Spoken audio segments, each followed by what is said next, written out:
Hello guys, welcome back to my channel.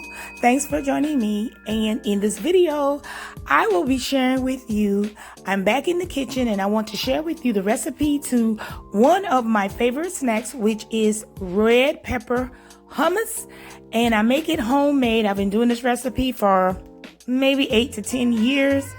And when I get lazy, I go in the store and buy it, but most of the time I make it. This is a healthy snack that has a source of fiber, protein, good for your digestion, and also help with your cholesterol and with your high blood pressure. So come on in and let me share with you my red pepper hummus recipe.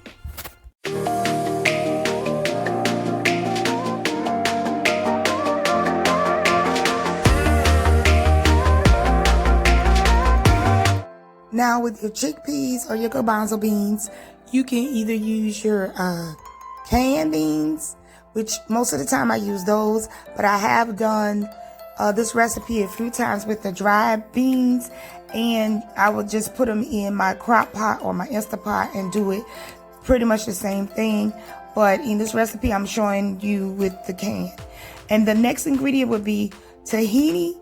It is more like a sesame seed oil, and usually I take it out in time for it to become room temperature so you can manage it better. Here I'm just stirring it a little bit because it's stiff, because you have to keep it in the refrigerator so the oils will rise to the top.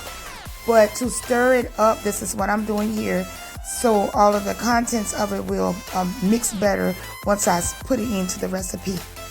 And then the next ingredient will be 2 tablespoons of lime juice, and then onion powder, cayenne pepper, and ginger powder, as well as olive oil, and then a little bit of water. But I will give you the amounts as I go through the recipe. Now this ingredient is optional. Because I'm making red pepper hummus, I'm using my miniature peppers, sweet peppers, but you also can use a regular red pepper, bell pepper, to do and roast. So the first thing I'm going to do is, for this amount for 1 can, I'm going to go ahead and prep my peppers first, clean, wash them, split them down the middle, and then dry them off. And then I'm going to put olive oil on them. And here you see that I'm going to do this the certain way that I like to clean them, because I'm going to dry out the seeds to grow them for my garden. So I'm just going to take these seeds, dry them out, and save them. But once you'll see here that I'm just cleaning them, and then I'm going to put olive oil on both sides and prep them to go in my air fryer to roast them. Now, if you don't have an air fryer, you can roast them in your oven on broil. But if you do it that way, you're going to definitely have to stand over it, because it's going to cook really fast and they will burn. So I'm just doing this in my air fryer as the first thing that I do, because I'm going to have them roasting while I'm prepping, getting the rest of the recipe ready.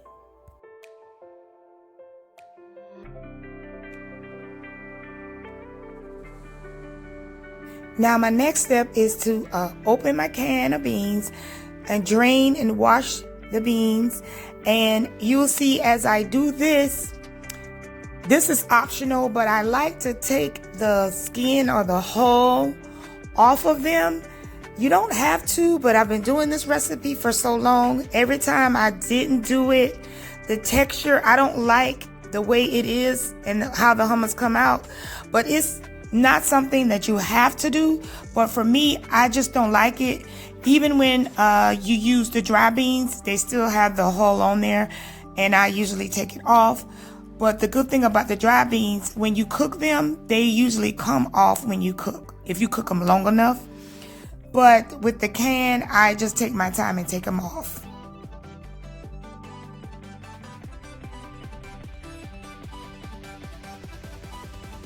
And then once I finish that step, I'm going to rinse my beans again, add them in my food processor, and then I'm going to add in all the rest of the ingredients and I will have them in the caption here on the screen so you guys could get the exact amounts of everything that I'm putting in the recipe.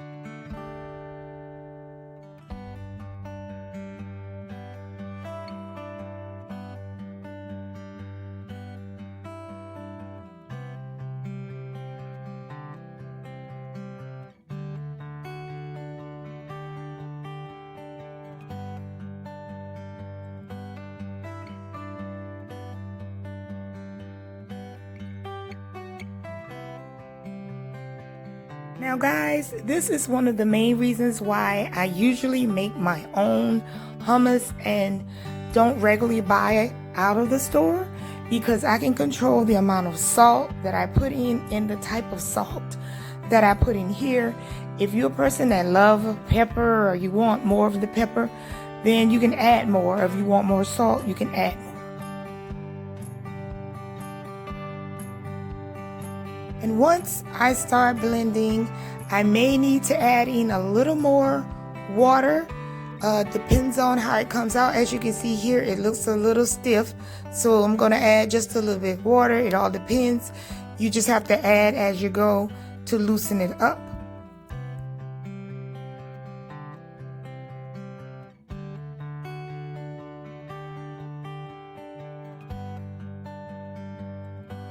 So once it's blended, it will be nice and smooth.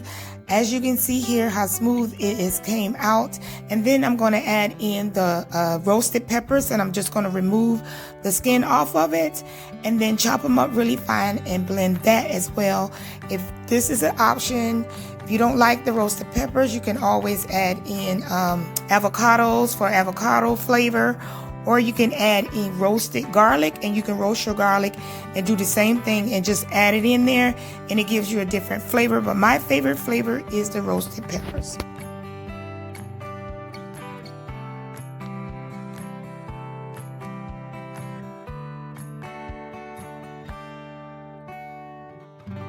And once it's blended really well, this is what it looks like, guys. And look at how pretty the color has come out with this hummus. It's a lot darker once the peppers have gotten in. And I'm just going to transfer it over to a bowl that I like to put it in. And guys, this is really delicious.